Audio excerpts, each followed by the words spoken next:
good evening mga ka-sniper. So ito, marahil kilala nyo tong unit na to. A2K standard bat. Ayan. So sa kay-sniper natin. Kalasin natin to kasi hindi nalilinis ni Kuya Bench, yung ating ka-air rifle shooter na ka-group. So meron tayo ditong tools. Ayan, maliit na screw, pansundot ng o-ring if ever, pang support, vice grip, tsaka plies, screw, pang sundot if ever. So dumating na yung o-ring. Ayan, wala rin siyang kopa, makikita nyo dito. Mamaya, ayan, swing ko. Tumalsik daw ang kopa, kaya papalitan din natin to ng kopa. So ayan, dito na lang ako nag video para makapagbigay ng dagdag kaalaman sa ating mga ka-sniper. So ano nga ba ang unang dapat gawin bago baklasin? Make sure na yung gauge ay naka 0. Pero huwag kayo basta magtitiwala kung naka 0 dyan. Luwagan nyo ng bahagya at sisirit yan. Pero huwag nyo bibiglain. Kung may hangin yan, dito tatalsik yan. Safety first lagi. Luwagan nyo ng bahagya. Then make sure, kung wala naman nasilit, dito, yung firing pin, nakikita nyo. Okay, so dapat napupush nyo yan ng maalwan siya. Ibig sabihin, wala na siyang hangin sa loob. At saka ito, totally luwagan nyo. Pag wala na sumisirit, safety na. So, proceed na tayo dito para paklasin niya. Kung makikita nyo, ito yung pinapak natin para papadala sa ka-sniper. Ito pa iba. Ayan, mga naka-ready na. So, may multi-shot tayo. Ka-sniper ball, sa'yo to. Hinihintay ko lang yung pa-schedule mo ahead of time para ma-line up natin. Ito pa yung ating dalawang A2K na version to yung isa at isang A2K na standard bat. Alright, so balik tayo. Kalasin natin to. Post ko lang sandali at ilalagay ko dito sa stand para makita nyo. So alright, proceed tayo mga ka-sniper. So una natin gagawin, ayan, binaluto naman natin ng tela. Mas maganda nyan, idilagyan natin siya ng quick fill adapter.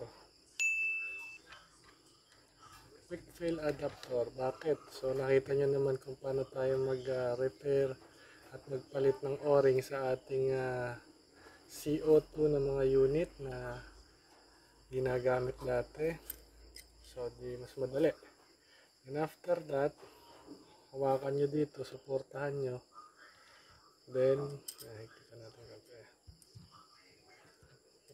Ito, gusto na ito mag-resign nakakalas ito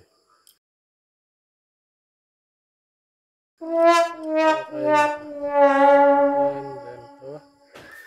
Kaya 1, 2, 3, pwersa.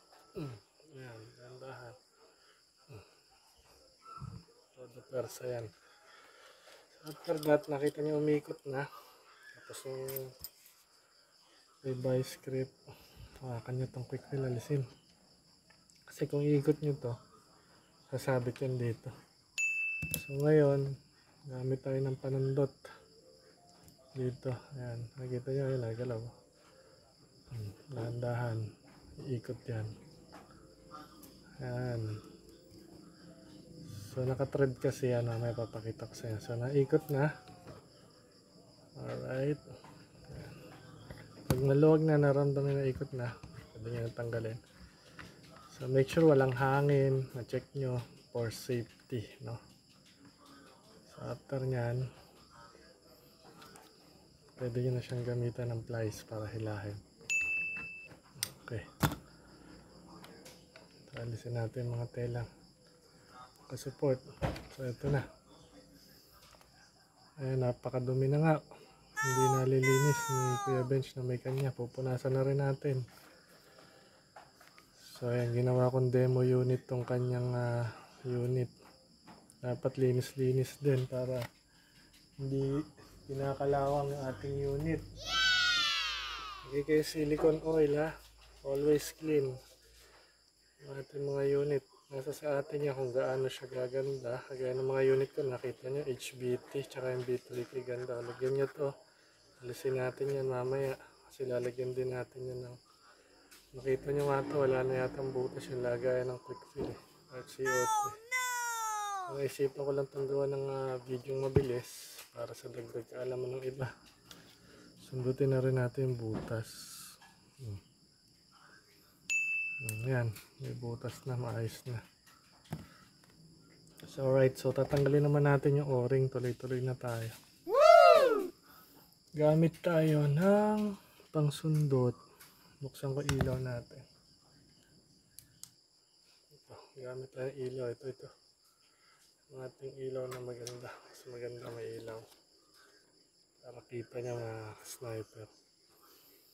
So ayan, if ever na air rifle enthusiast ka, alam mo to gawin. Kolekta ka, nagagawa ka ng mga air rifle, alam mo itong gawin. Pero kung nagbebenta ka lang only, so marahil hindi nila to alam gawin. No? So tayo air rifle enthusiast, nag-tuning tayo ng ating mga unit. Team Taurus kasama natin, shoutout kay brother at saka kay Tito Ariel. So alisin natin to. Okay. So alright, ayan. Sinundot na natin. Ayan yung o-ring na luma. Ayan. Sumisingaw na dito. So ayan. Hopefully makatulong ito ating biglang video na isipan ko yung video para at least sa mga walang alam.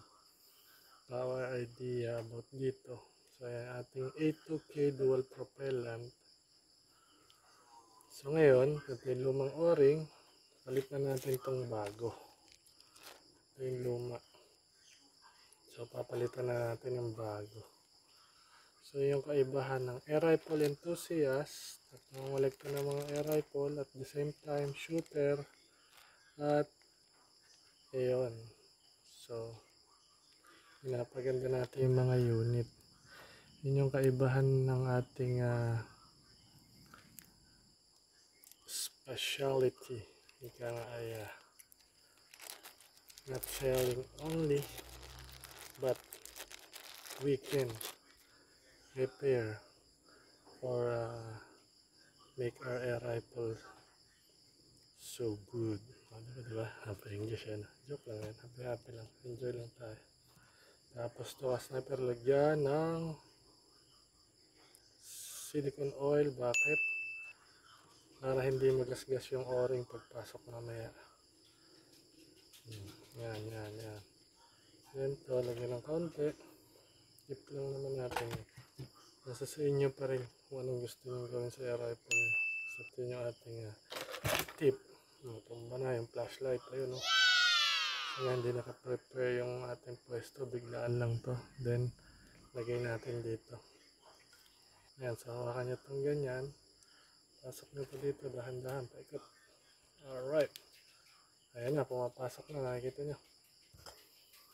So, slide it slowly and surely. Ayan. Mas maganda may silicone oil. Then add a little bit silicone oil. Alright, so ayan mga sniper. Yung dati natin sticker. Cavite Air Rifle Sniper. Subscribe kayo kung bago ka pa lang sa ating channel. Okay. So okay na to. So babalik natin siya dito sa kanyang pwesto. Bago natin linisin. So ito-thread lang. Yan ang kagandahan ng ating mga unit. All threaded. Napaka easy kalasin. Kaya ginawa ko rin to para makita nyo ang ating tip. Paano yung technique. So ayan. Pasok ko lang to. Para hindi ko consume sa oras. Ipopost ko muna. Thread lang naman yan eh. Alright. So pag yung thread ay lapat na, gamitan natin ito. Ating support tools yan para nakatapat yung ito sa ilalim ng karagahan ng CO2. Gamitan na natin ito. So nakapasok na yung o-ring. Bago nyo rin isagad, lagyan yung silicone oil and then lagyan natin ito para mailapat natin siya na. Mas safety kasi pag threaded dahil ang dami nga nitong thread kung makikita nyo. So ayan, tuwid na, kita nyo mga ka-sniper. Higpit na, okay na to Kuya Benj. Ngayon ay kakargahan natin yan mamaya para makita natin kung itong 0 ay pupunta na sa 2K. Sige. Subscribe kayo sa channel natin, no? So, ayan, si Sniper to. Ayan, ito ating bagong sticker, Kabito Rifle Sniper. Kung bago ka pa lang sa ating channel, huwag kalimutan na mag-like, share, subscribe. Ayan, Nash Manabag, Kabito Rifle Sniper. Alright, so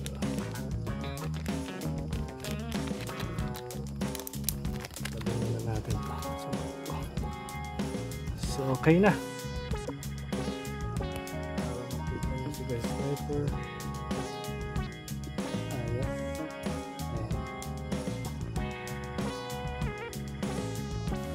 Alright, so ayan naman yung kopa. Gaya na sabi ko, wala siyang kopa.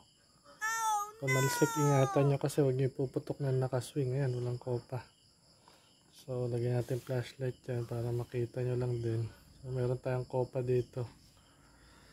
So lalagay natin to dito after nyo ma-swing.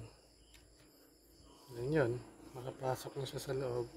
Ayan, may kopa na. Ingatan nyo, huwag nyo ipuputok na nakaswing out. Make sure lagi yung swing ay nakasara. Ayan, o. Ayan, may kopa na. Goods na. Kasi dati wala siyang kopa. Sayang ang hangin na nagtatapon ng hangin. Hindi nakapokus dun sa pellet para ilabas ang mas maganda. So, ayan lang muna yung ating how to change o-ring and change kopa. Mabilis ang video, additional info, and additional tips sa inyo mga ka-snipers. Hopefully nakatulong.